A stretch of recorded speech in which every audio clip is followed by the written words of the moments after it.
Hitman is episodic. Macca's guides.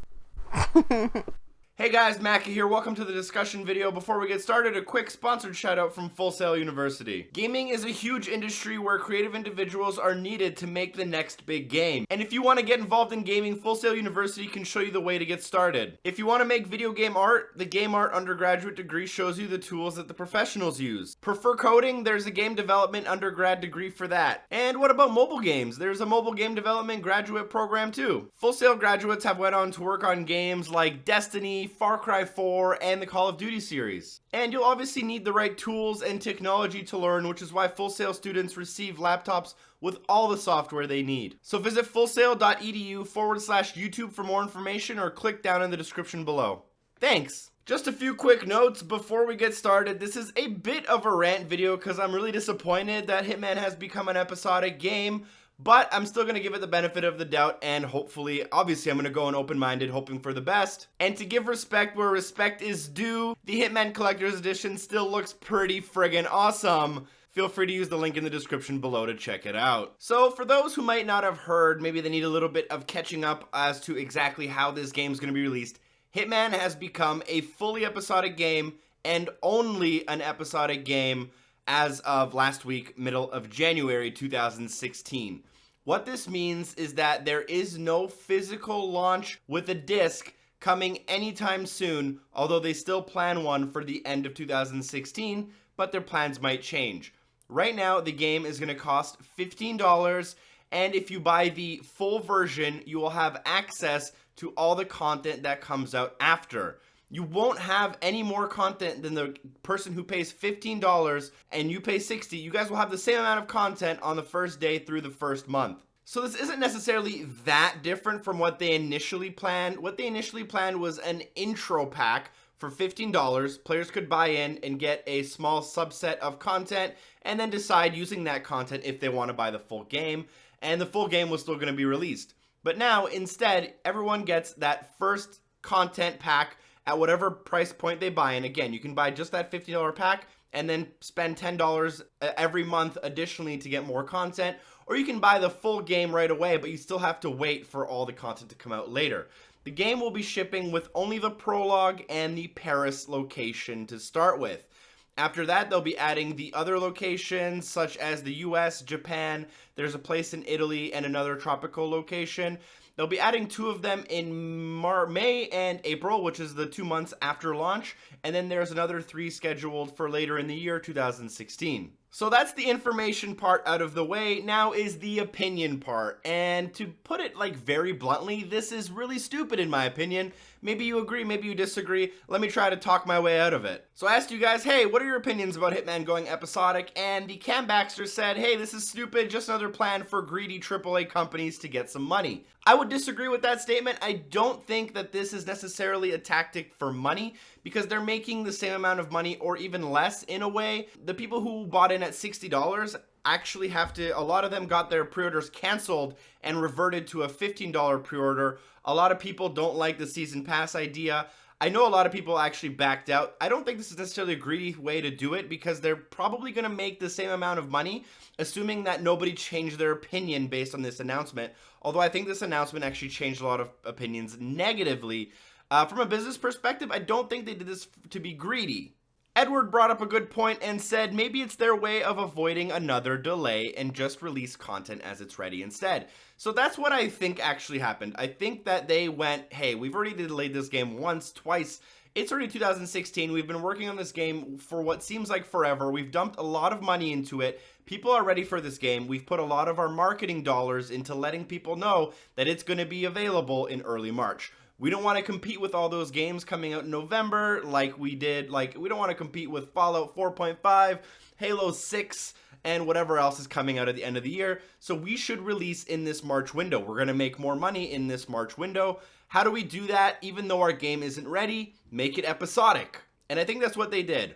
Now, there are a lot of reasons, in my opinion, why I don't think Hitman being episodic will work. Bobby Dazzler seems to think this could be the beginning of the end for the franchise. I probably wouldn't go that far, but it could really negatively impact Hitman as a franchise, especially because a lot of people have been waiting for a lot of years for this game. My main problem with Hitman being episodic is not that I don't like episodic games, it's that I don't think that this type of game belongs in this type of genre. Paracane said it well by saying, hey, this isn't a point and click game, this is Hitman.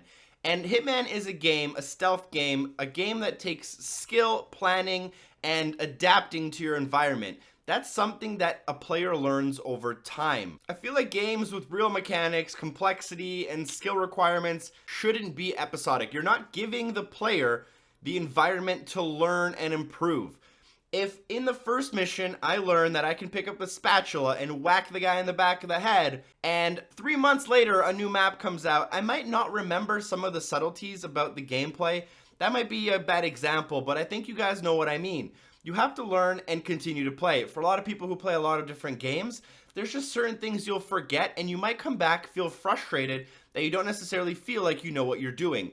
I know for a fact that if I start a campaign of almost any game on hard, and then I take a long break from that game, getting back into the groove of things and trying to continue that campaign on hard after taking a long time off of that game can be very frustrating and very difficult. It generally isn't a fun experience. And Court seems to agree. They think that AAA games should be fully released so the player can develop their skills over time. And that's a very important distinction between what we've traditionally been playing as episodic games and what Hitman is trying to do. Traditionally, episodic games, similar to episodes on TV or even episodic movies, they tell a story, and they do so in a very specific way.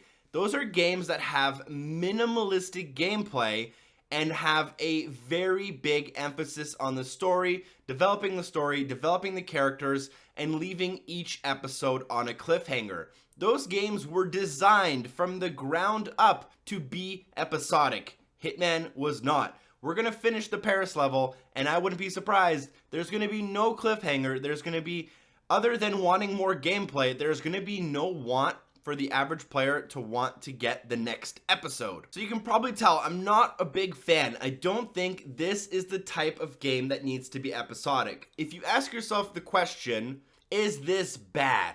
No, not really. But is it good? No, not really. Therefore, is it necessary? No, not really. There is no point, no benefit, no greater good to having the game come out and be episodic. It just seems pointless and unnecessary. In my opinion, delay the game, get as much of it complete as possible while still keeping your investors happy, and release the game when it's ready. It still took a lot of balls to do this because the reason they're doing this is because the game's not ready. But delaying it would also look really bad, and like I said earlier, the marketing dollars. It's a very complex thing when you're making a video game, but I don't think Hitman being episodic is the solution to the problem, especially from a gamer's perspective. Tarragon Allen also brought up the point about how gamer score, achievements, and trophies will be kind of split apart. It's likely that we'll get 1,000 at the beginning. Hopefully, maybe. That came out of my mouth. I was confident saying it, and I kind of changed my mind right as I said it. I don't know how the achievements will be split up, but I guess we'll see. Maybe 200 per episode, like traditional episodic games. Maybe 1,000 plus DLCs as more maps come out. Who knows? Maybe all of the stuff that's going to be free in the coming months will actually be in the 1,000 that releases at the beginning. I don't know. Nighthawk wet the bed just thinking about this. Chris Jacobs thinks it's stupid. Ian Ray brings up a good point and says that this will keep him coming back to the game just like The Walking Dead did. And he thinks it's a smart move.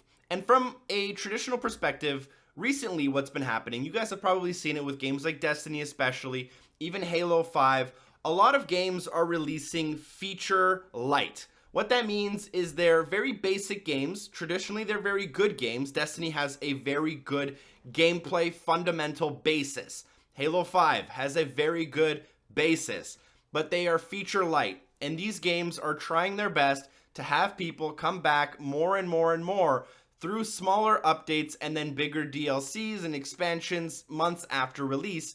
And the idea is you want to have a player base as long as possible. What's been happening a lot with games like Batman, for example, is a lot of players will buy that game, go through it, sell it, and then you'll have traditional store outlets selling pre-owned copies at a discounted rate. And a lot of companies are really scared of this. They don't want their game to fall under that really good game, but we made no money on it, and what do? Like, everyone loved our game, we failed because we didn't make money. This is potentially a good idea to get people to come back to the game more often. I hope that it does it properly, although I'm very skeptical. As I said in my most anticipated games of 2016, and honestly, my main concerns come with Square Enix trying to cut corners before launch or relying too heavily on features being added through a season's pass. And I think my worst fear might have come true. And Lightspeed Halo says he thinks it's a great idea. Thank you guys so much for watching. Hopefully this video was entertaining. Let me know in the comments down below what your thoughts about Hitman being episodic are. I'm very interested to hear all sides of the story. I think everyone has potential to make a good argument for either side. Personally, I'm not a fan. I want my Hitman game in full all at once so I can get really good at it and get through the entire game all at once without losing my skills, my progress, and the knowledge I gain from level to level, which I think is very important, especially for someone who's been a Hitman fan since 2002, always trying to go for the hard Silent Assassin rankings on the hardest difficulties and trying to kill as little people as possible. I'm a huge stealth game guy and a huge Hitman fan, and this just didn't do it for me. It rubbed me the wrong way. I don't like it. Feel free to share this video with your friends. Drop a like if it was helpful. Special thanks to Hair and Giggles, as well as all of these awesome people on Patreon for supporting the channel. Thank you guys so much, and hopefully I see you next time. Peace!